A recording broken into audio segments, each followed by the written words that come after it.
Hello, everyone, and welcome back to Enter the Ether, the podcast all about the upcoming third-person MOBA Ethereal Clash of Souls. I'm your host, the Mangoose. Joining me, as always, is the #1 marbles announcer in the world, JellyKnees. How you doing, Jelly? I'm great, Mangoose. #1 marbles announcer in the world. I'll take it. I'll take it. You are. I enjoy the Marvelous Mondays. The way it's you mainly said because of you. The way you said Ethereal Clash of Souls was very sensual. It was kind of weird. I don't know how I feel about it. I don't know how I feel about you feeling that it was sensual. Whatever. That's not what we're here for. We're not here for that. That's a whole other podcast. This week, everything that they were going to release has been released. For now, they've got a lot of stuff coming up ahead of time, but it's time to reflect back on all these myth kits and all these myths and talk about them a little bit. So, Jelly, we want to take the lead here. Sure. So we're gonna kick things off with what we think are the strongest myth is out of the pre-alpha 7. So I think for me, the strongest one, I think without question, for a lot of people, is Noxus. That with her kit, that I think she's just got a lot of range. She can play relatively safe because of her passive. Her ultimate giving magic resist shred is insane. She's got the root. She just, all the things. Her beam goes through walls. She just can do it all. And she's going to have portals on top of it.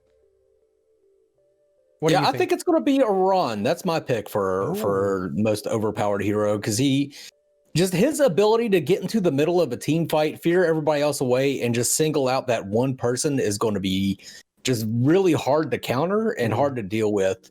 If you could CC him, then great. But otherwise, just the way he'll be able to approach, since he is a berserker and he'll be able to destroy terrain and such, I think he'll be able to get into the enemy team before anybody notices. But if they don't notice fast enough, they're going to be feared.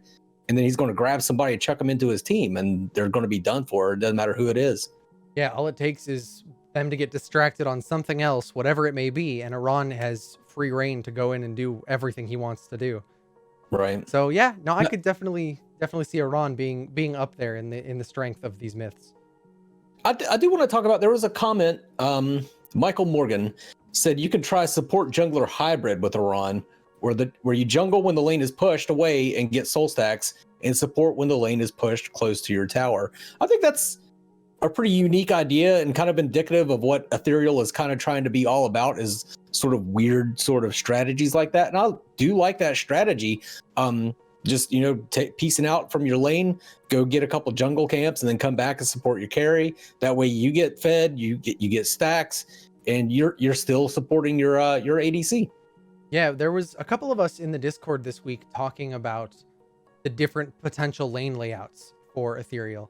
And one of the ones that we kind of came up with was a 2-2-2 spread, and that each one would have essentially a carry and a support jungler of some kind. So you'd have someone there to support the main laner, and then when things are slow, when there's downtime, when it's just farming, they go quickly round up some jungle camps, then come back and then help push the lane again. And kind of doing that kind of scenario.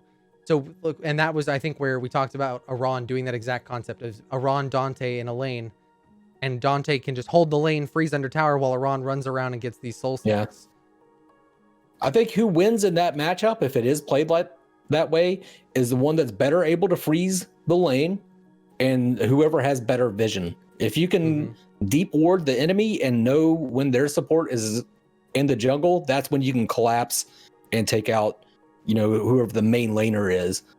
But I think that would be a really interesting concept. That'd be fun to see. And even if you're just going to play the normal layout, but you want to play Arawn support, maybe you come to some agreement with your junglers that just leave these couple camps and let Arawn go take those camps to get up his stacks in downtime in lane. And there's enough jungle camps to share. Yep, absolutely. Seems, so. But if you just leave, I think it's 5 in the side lanes per team. If you just leave those 5 camps for Arawn to go take, and then you and the jungler split the other 33 camps, oh darn, you only have, or sorry, not quite 33, because that's total, but still, oh darn, you only have 10 camps to clear. How dare we? It's gonna be fine. So I think in pre-mades, you might see a lot of that kind of strategy, allowing Arawn to set up kills for a carry while still being able to go get those stacks and everything as well. I would not mind doing that at all. I would love to play some support Arawn. So next up is strongest ability. Jelly, what do you think the strongest ability in the game is? Well, that one's hard because I feel like That is hard. there's a lot of ways you could go with that, and I feel like Are we counting ultimates? Are we counting I ultimates? guess ultimates. Maybe we'll do separate. We'll do strongest ultimate and strongest base ability. Okay. So everything's on a level playing field. In terms of ultimates, I actually would say Leah's is probably the strongest. Because the amount of CC that she can deal while doing damage, and just if I'm on the other team and I see a giant tornado coming at me, there's no way that doesn't distract me in some way that is going to at least slightly lower my playing capability. That I'm not thinking in the back of my head like giant tornado somewhere on the map, right? Like it's absolutely going to be there. So I think all around, Leah's is probably what I would say the strongest ultimate is. What about you? I agree 100%. That's, I think, the strongest ability, strongest ultimate, just strongest overall. That shit is insane. Yeah. I mean, we don't even know what the damage is. Even if it doesn't do any damage, it's going to do damage. But even if it doesn't do any damage, just that much CC in that big of an area is just, ugh. Yeah, it's going to be strong. It's going to be strong. Absolutely. That's why I'm always going to be the Leah player. I've got to go into every game. It's my tornado. Nobody else can use it. No big deal. So, regular abilities, though. Who do you think is the strongest regular ability? Ooh, see, that's rough because I totally had Leah's ultimate queued up as what I thought would be the strongest ability. I don't know, Jelly, you do yours. I'll come back to mine. All right. I pass. By far, no question, no holds barred. The strongest regular ability is Riptide. Okay. I'm totally joking. I think Riptide will be not as bad as it may be seem, but I don't think it's the strongest ability by a long shot. I think Riptide's a great ability. It just looks like dog shit. Yeah, I think because it applies her passive, I think it's actually fairly strong. As for strongest ability, though, I want to say Noxus's Lightbound Portal is probably up there. Okay. Because it's got the single target multi-shot, which is really nice. If she lands her, and I guess this technically counts as two abilities, but if she lands her prism, it then becomes a homing shot on multiple targets if she lands it on multiple people, which is really strong. And it shreds magic resist all in and of itself. So I think it's going to be hard to justify any other ability as stronger than that, because it just does so many things by itself. Now that I think of it, I think Mighty Kick, Mighty Uppercut from Talos. I think that's going to be definitely one of the stronger abilities. Being able to keep somebody in place that long, like it's double CC. Yeah, I mean, just think about Dante just ripping into somebody and they can't do anything about it for quite a while because they're CC'd once and then they come out of that CC and they get knocked up. So that's going to be my pick is Mighty Kick, Mighty Uppercut. I can see that. For sure. And I think Arawn's Grab is another one that's up there. Yeah. Because just pure CC ability on that. I think that one's going to be the most polarizing ability in the game to start. I think the grab. Yeah. I think his grab will either be relatively useless and you won't see Arawn's using it very often, or it's going to be absolutely oppressive in that you just get to grab a person and kill them instantly. Because if your team is coordinated, whoever he grabs, you all just focus fire on them. They can't do a thing about it. What are they going to do? Nothing. So I would be curious to hear what other people think about the strongest abilities in comments and things, or send us messages, whatever it is, because I'm sure some of you have arguments for why Riptide is the strongest ability, that the movement speed granted to Marina will beat all else, or whatever it is you may think. I mean, that big of a slow. That's true. Yeah, I think that ability gets a bad rap because it looks bad, but I think it's way stronger than it actually seems. Yeah, maybe. All right. Now this could make some people mad because we're about we're gonna piss some people off right now. So weakest myth, Mangoose. Who do you think? I'm going the exact opposite of you. I'm saying Noxus is going to be the weakest myth. Okay. Why? She has no movement ability, and the only thing she can do movement-wise is slow herself. And we know now that the teleportation runes, you can't use them in combat, so she's not going to be able to just zerp out of a fight. She is just stationary, a stationary, very easy target in a game where people can come from absolutely anywhere. I look at her as Gideon without Black Hole. Gideon without Black Hole is a sitting duck for anybody. And I think Noxus is going to be a sitting duck for anybody. I don't think her passive is going to do anything but get her killed twice. Maybe you won't get the gold from getting killed twice, but people are going to kill her, back the fuck away from her, wait for her to res, and then kill her again. I really think, I know a lot of people think Noxus is going to be super powerful, but there's a lot of delay on her abilities. You have to combo her abilities. It's just, I don't think she's going to be that great. I think she's going to get snuffed out by Malaya just blocking off that route and then charging into her and slicing and dicing her. I think Noxus in a solo queue environment is actually going to have a really, really hard time. Because I think the most often in the solo queue, right? We've got the whole rant show kind of that we've talked about many of these concepts.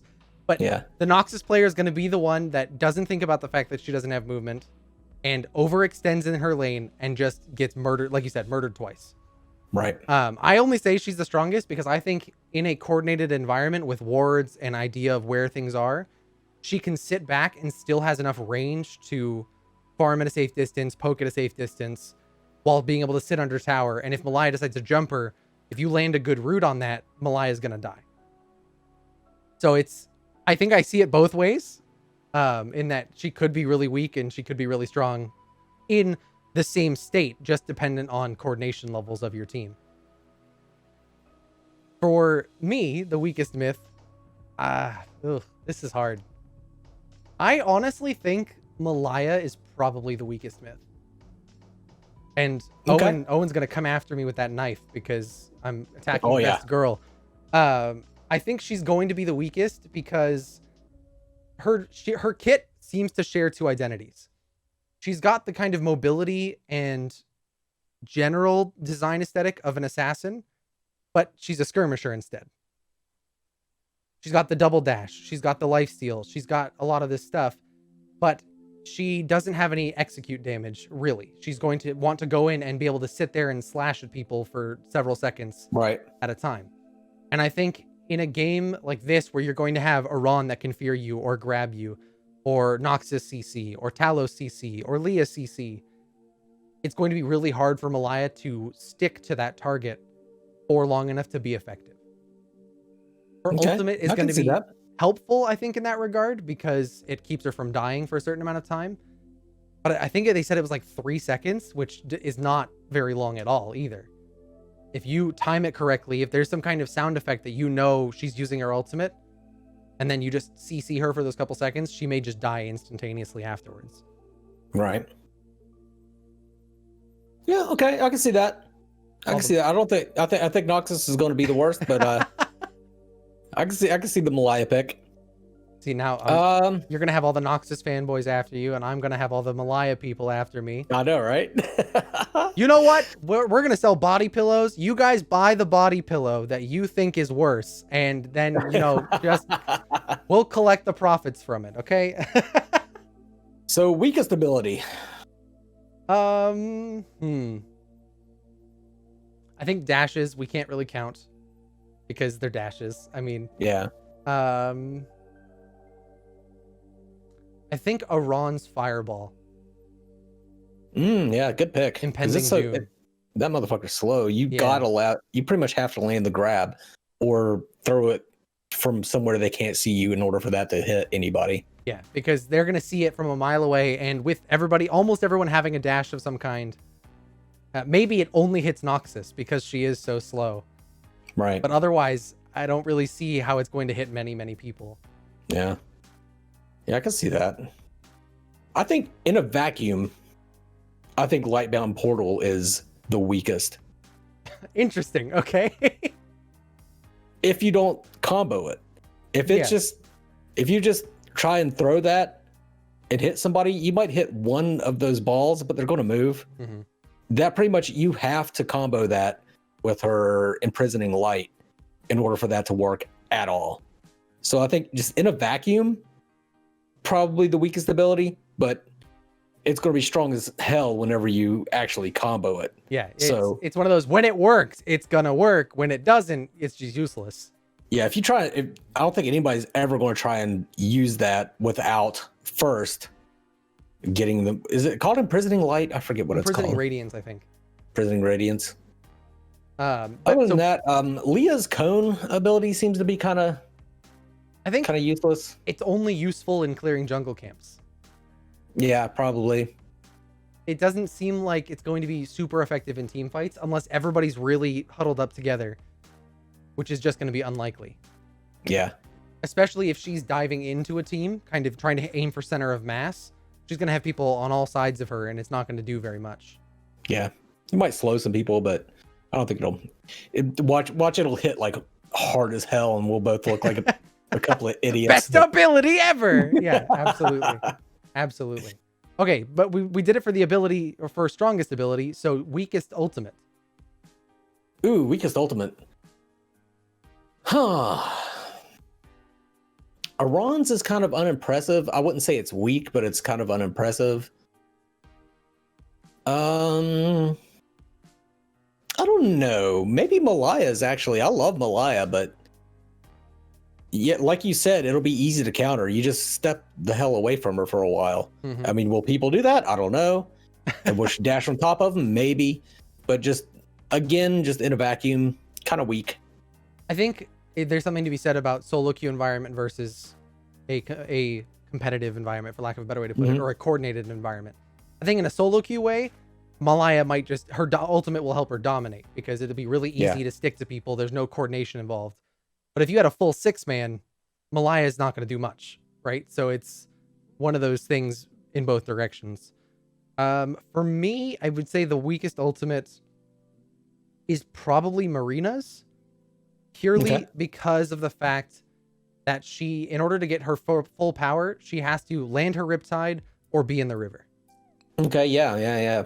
Again, like what I was saying, like in a vacuum, especially, like if you have to combo that for it to be super effective. By itself, it's a AoE heal for her team, which without damage, without numbers, it's hard to say how good or bad that is.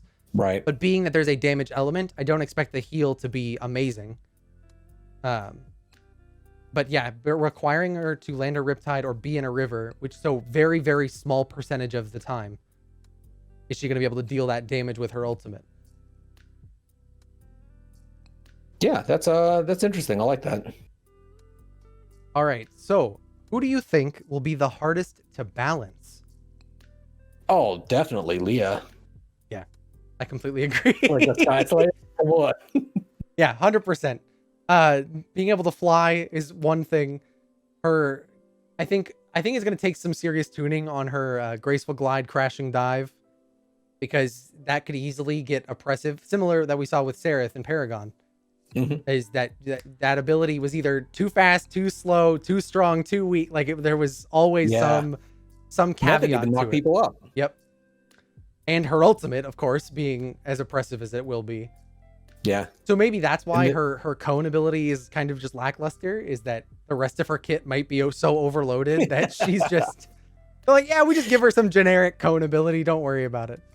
And her passive too, like just adding or subtracting one ability to activate the passive could make the difference between her being oppressive or just terrible. Yeah. Like, she's going to be a nightmare to balance. Just and flying. I think she's kind of the given. Who do you think besides Leah? I think Leah's the given for balance. When you think of hardest to balance, Leah's the only option at first. So if you pull her out of the pool. Yeah. I think after Leah, Noxus will probably be the next hardest. Okay. I think because of how much her kit combos on itself, the fact that her ultimate and her Lightbound Portal both have magic resist shred, her Imprisoning Radiance will probably be fine, but we've talked about it in the past. Tuning Imprisoning Radiance will have a direct effect on Lightbound Portal. Right. So there's a caveat there. Plus her beam being able to go through walls and through enemies and all of that. They might have to add some kind of diminished damage on every target past the first or something like that. I think Noxus could be the other one. What about you? I think Talos might be a little hard to balance. Because if you make him too strong, then he'll just be a tank that still destroys you. But if you make him too weak, then he's kind of useless because he wants to get into the enemy team, and you want to be able to deal some kind of damage and be annoying. Especially with his stamina bar. Right. You have to get those costs feeling just right, where a good Talos can combo really well, but without losing all of that stamina or ruining the combo or anything like that. But it can't be too forgiving that any player can just pick him up and land those combos right and left. Right, exactly. Yeah, I could definitely see that. So we did talk about abilities. Passives was one I just thought of. What do you think the strongest passive is of the initial 7? Ooh, shit. Do you have one in mind? Because I haven't thought about that. I think the strongest passive is probably Marina's, actually, if I'm really thinking about it. Because the fact that she can mark enemy targets, and then whoever breaks the mark gets extra damage, and a heal for themselves is kind of insane. And her Riptide being able to apply that to essentially the entire enemy team on a good Riptide cast means that you've got 6 marks of health just waiting to come back in addition to the extra damage on top of it. So it's in a vacuum, it's good by itself, but then when you actually even add in her kit elements to it, it's even better. So I think hers is probably the strongest of everybody. Yeah, I think so too. I think you're absolutely right on that. I don't remember Dante's passive. Do you remember Dante's passive? Multiple shots give him increased attack speed. Oh, okay, yeah. Yeah, kind of in the middle of the road. Marina then. I don't know. I think Leah's passive might be super, super strong if they change the number of stacks that you need to activate it. So that's my thing for weakest passive is actually Leah would be my response, purely because at 5 we're needing to have 5 casts to get the additional effect, but it only applies on 3 of her abilities is just, that's going to feel bad no matter how you slice it, because having to wait for 2 cooldowns to get the extra effect is just going to feel off, I bet, unless they're really short cooldowns. Malaya's passive is pretty weak too, unless you're jungling with her. If you're jungling with her, her passive's great, but like in a team fight, I don't think it's really going to make that much of a difference. I think it's entirely there for her jungle clear as well. I don't think it's not effective in lane really by any stretch of the imagination. Like you said, in team fights, you're gonna get the benefit of it a handful of times maybe, but it's not going to be consistent enough by any means. Because she's single target, so she isn't going to want to stand near groups of people. She wants the one-on-ones. Right. Special abilities. Who do you think has the best reward? These are the risk-reward type abilities. Who do you think has the best reward out of all of them? Best reward, I would say, is probably Malaya, actually. Yeah, that's exactly what I was thinking. I think, again, it comes down to a solo queue versus a coordinated team in terms of worth, but if she's able to stack her special ability consistently throughout the game, every time it comes off of cooldown, essentially, she's gonna snowball so hard there's gonna be no stopping her. Yeah, if you're not tracking Malaya's special is she marks a target, and then if she kills them, she gets extra gold and XP. We don't know how much extra gold, but if it's a lot of extra gold, then which anything is extra, right? So if she's doing good clears, she's able to kill the enemy jungler for whatever reason, then take their camps. She's getting extra gold off of them, the regular gold for killing them, and all of their camps on top of it. She could just snowball absolutely out of control. And the risk for it isn't that bad. Like, the risk is if they kill you, they get extra gold. But like if like their Dante is popping off and there's no way you're going to kill him, you're not going to mark the Dante. You're going to mark the guy that's been getting beat up all game so you can feed off of him. Exactly. And if you plan your route accordingly and you save your dashes to get out, should the fight turn south, you thought you were going to win and you're just not going to, then you just double dash away. See ya. Like, what are you going to do? How are you going to follow me through that? Like, there's no way, unless maybe you're Leah and her movement speed is great enough. Yeah. But even then, I really don't see how that's going to be effective for anybody to chase her down and get that counter stack. I think Leah has the biggest risk involved with hers. I would completely agree. straight up more damage from all sources. So minions, magic damage, physical damage, and anything. I mean, even if we go back to that same exact scenario, let's say Leah's chasing a fleeing Malaya who thought she could win, activates that special ability. If Malaya knows that she did that, turn right back around, because that's a guaranteed win for you right there. Like, turn right back around, activate her ultimate, and burn that Leah down. No big deal. Because we talked about it in the past, is it's the fact that it's going to last a set duration is just screws Leah over every time she uses it. Yeah. All it takes is one person to catch her off guard, and it's just it. She could just die really fast. Could you imagine activating it, immediately getting stunned, and you get none of the speed and just get shit on?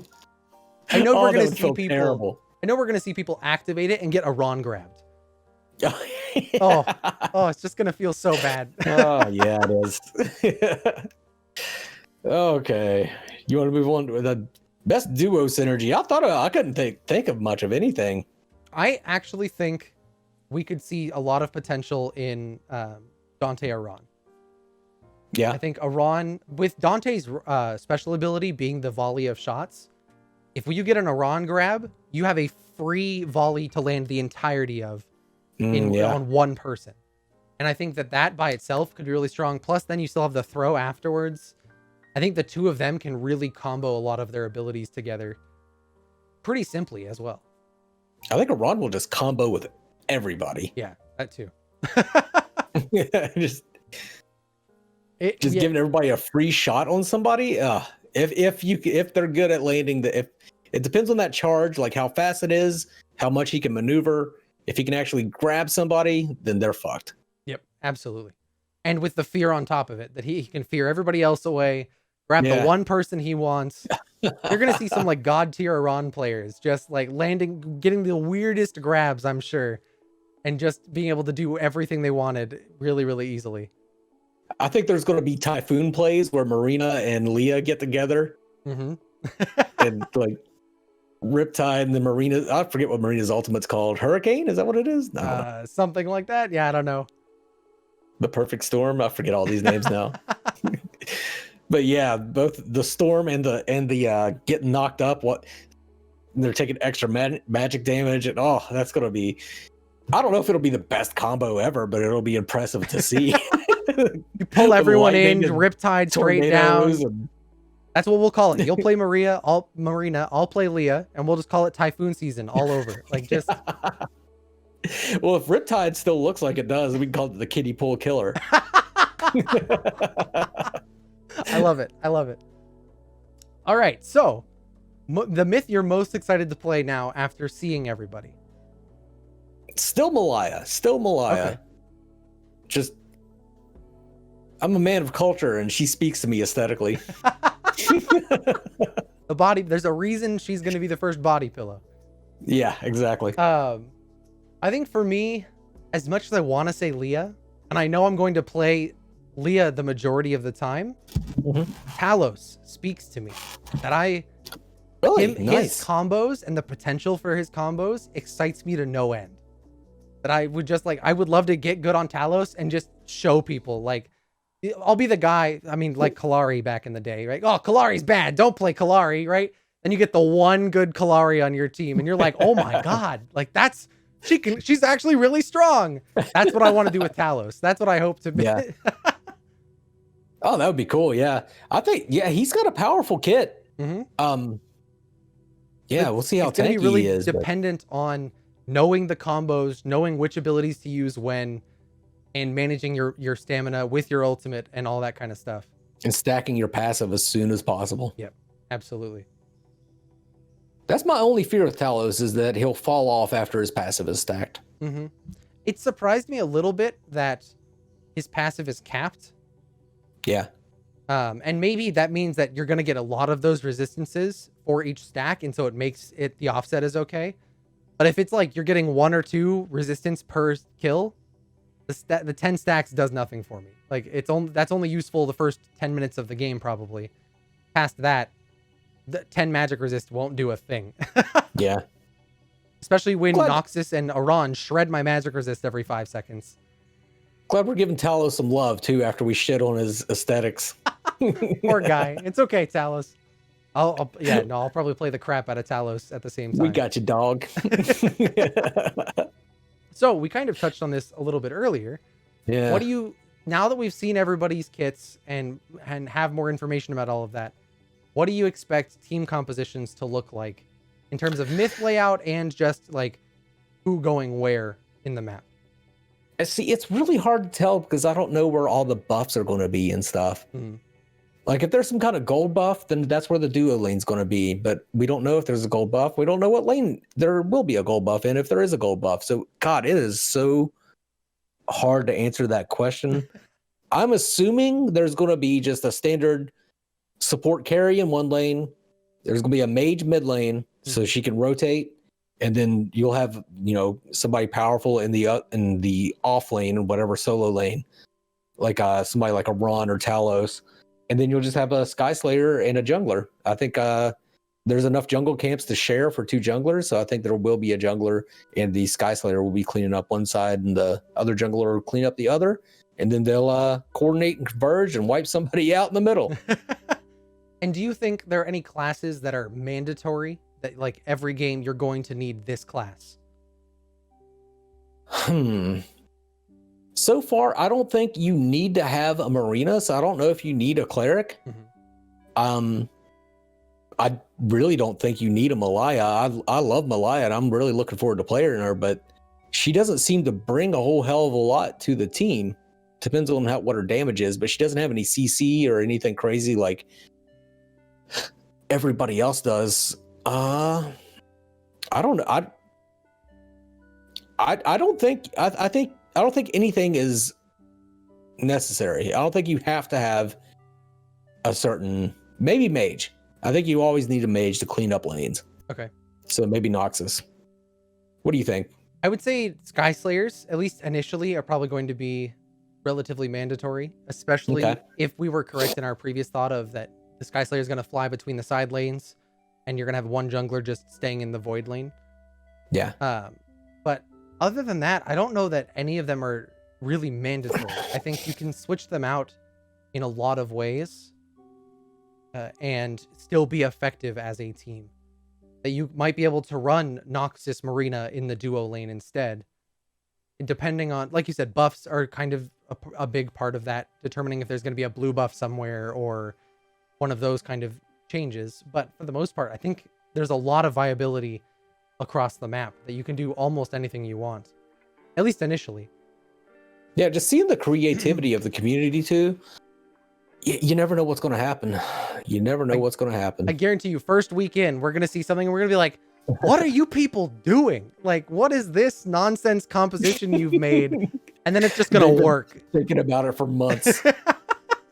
Planning it out. I really hope they don't introduce any kind of elo tracking like Fault did, because that would just really discourage people from playing crazy comps, and I want to see some just insane comps.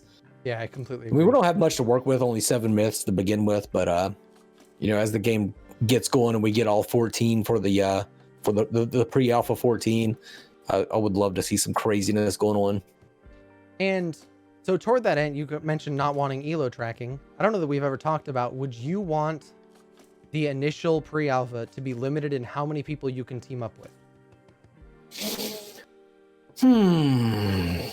I think so. I think we've seen in the past that stacking just like, yeah, we've seen predecessor versus Fault. We've seen Fault allow 5 stacks and it ruined the game for a lot of people and turned them away from the game because they just got shit on by 5 stacks.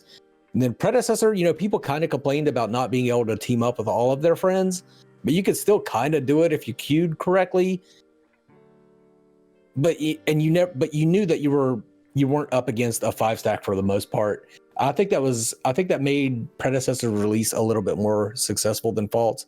So I think that they probably should shy away from letting people 6 stack, because that's going to be even more oppressive when you have 6 people working together as opposed to 5. Yep, I completely agree. And what do you think that limit number should be? Should it be 2 or 3 or 4 or? I think it should be 3. Okay. So you can have half a team in coordination with each other. Yeah. So in theory, you could go into a game that has 4 sets of 3 people. Yeah. Which I wouldn't hate that by any stretch of the imagination. Yeah. I think that'd be good. Yeah, no, I actually like that. I've been debating a lot about whether thinking it should be 2 or 3.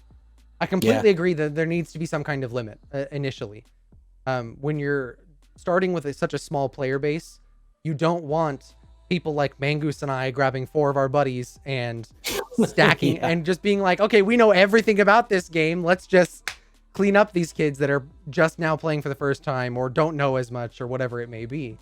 Yeah, and it's like in Fallout, you queue in, you see like Briddick, and then you see like some other streamer, and you're like, oh, well, fuck me. Yeah, absolutely. I would hate for people to queue in, see my name, and be like, oh, that guy's 6 stacked. Yep, absolutely. It just feels bad, right? Yeah. To get stomped that hard by a 6 stack that are all relatively competent in what they're doing and know what they're doing. They're all most likely in communication with each other. Like, it just, the more things you add to that, it just gets worse and worse for non-stacked players. Deathballing. What do you think of, because deathballing was a problem in Paragon, and that was just 5 people. Now you got 6 people. If you're just by yourself in lane and 6 motherfuckers dive you, they no way that tower's going to protect you. No, not a chance. Those towers better hit hard. What they really need to do is increase the amount of XP and gold you gain from minions when you're solo. Mm-hmm. That would be the best way, I think, to discourage deathballing, because that way everybody would be getting, maybe you're getting kills over and over again, but if you decrease the amount that a kill gives you as opposed to clearing a minion wave, that might be the way to go. Yeah, especially in the early game where kills, maybe you said it, that for the first 3 minutes, kills are worth nothing, essentially. But those minion waves are super valuable to at least encourage people to stay in lane for enough time to allow solo laners to survive in that early game. I think deathballing could be a huge problem for the game, similar to like it was in Paragon. But also, it may not be required you take all 6. Because you have that double jungle, they can effectively roam with one other person and create that same deathball-esque feeling very, very easily. That's my biggest concern for double jungle, is that if we show up in the off lane, we're turning that lane into a 3v1 instantly. So if we coordinate as 2 junglers, we can do that to every lane and just add another 2 people instead of just 1. What do you think about allowing the tower to target multiple heroes at once? Ooh. I think that could be actually a really good idea. Because that's a coordinated death ball. They trade those tower shots amongst themselves. Yeah. And that's why they get away with it. I think if 3 people dive under the tower and the tower's lighting all 3 of them up, you at least have a chance to maybe kill one of them before you die. You're still going to die, but yeah. And maybe you do that same thing. You need to do something. Your towers are what's going to help you conquer against that death ball meta. Should it? Right. So they need to do high damage early on, for sure. Or they need to do some kind of multi-shot, or something I've heard someone propose is that it's single shot, but whoever gets hit, there's an area of damage around them. So if the death ball's grouped too tightly, they all take damage because they're all grouped around that one player that was tanking the shot. What if they did just an AoE like the core does in most games? Okay. Yeah, I'd be okay with that. But only with heroes. Like if it did an AoE for minions, that would just be too strong. Fucked up. Yeah. But if a hero attacks another hero under their tower, then it starts pulsing that AoE until they're out of that tower range. And then that kind of solves the problem. Yeah, no, I could definitely see that being an effective strategy. And it would also affect the minions too. So do you really want to avoid attacking enemy myths under tower unless you know you can get it almost instantaneously? Yeah, no, that could be super good, actually. I feel like there's a lot of potential there. Hopefully they're watching it and we don't get Deathball meta lasting nearly as long as it did in Paragon, because yeah. Every time they changed something, it was like, is Deathball meta coming back? Yeah, okay, great. Yep. Super awesome. Super stoked about that. Let me pick up a blank first item. Yeah. Something somebody else was bringing up. The towers, how are they going to affect Sky Slayers? Like, is there going to be like a dome? Like, how high can a tower shoot? My guess is that it's going to be a dome of some kind. Yeah, I mean, looking at the way Unreal Engine works, there's usually capsules, like a capsule of effects. I think that's what it's going to be. That if they just fly low enough, the tower can look up, take those pot shots. Yeah. Hopefully Leah's not using her tailwind and doesn't take 80% increased damage from the tower shot, because Lord help her. I know, right? No more UAV Leah anymore. That's just a quick way to knock the bird out of the sky. Yeah, I think that's everything I had this week, Mangoose. What about you? That's everything I had. Time to wrap it up. You got any plugs? Oh yeah, dude. Ethereal.gg, we had an update this week. We added our threats and synergies tab to the website. So all of our tabs are there. Now we just got to make them more functional, look pretty, change some things up, but we're getting there. Our next big update, we're talking about adding in that you can submit your builds and then have links to send to your friends to view your builds and all of that kind of stuff. So that's a nice. That's a big update for us. So that probably still a couple weeks out, but that'll be super exciting when it happens. I want to start using that to do some build videos, I think. Sweet. The old Ethereal GG. Other than that, I've been playing a lot of Fault. The new patch is actually pretty good. So if you guys want to play some Fault with me, hit me up. I'm not very good. You're really always good, feel Mangoose. bad What are you talking about? When people recognize me and think that I'm going to be good. I'm like, yeah, I don't jungle, man. I don't know what to tell you. But yeah, that's about it. I don't know. I saw a Steel Jungle video today that you just absolutely dominated a Bellica. Oh my god, I was so pissed. And she killed the Kwong that was with me too. She killed us both. I was pissed off for you. I was like, no, that's BS, man. What are you talking about? I don't know if you noticed, but the shield stun was like halfway through when she shot me. If that would have hit her, she would have been Dunskies. Oh well. Yeah. But all right, yeah, I think that's going to wrap it up for this week. Let us know in the comments below who you think the weakest, strongest abilities, everything that we talked about. If you got some feedback, let us know in the comments. Don't hold back if you think that that I'm an idiot for thinking that Noxus is going to be the weakest hero in the game. But that is going to wrap it up for this week. I hope you all join us as we enter the ether.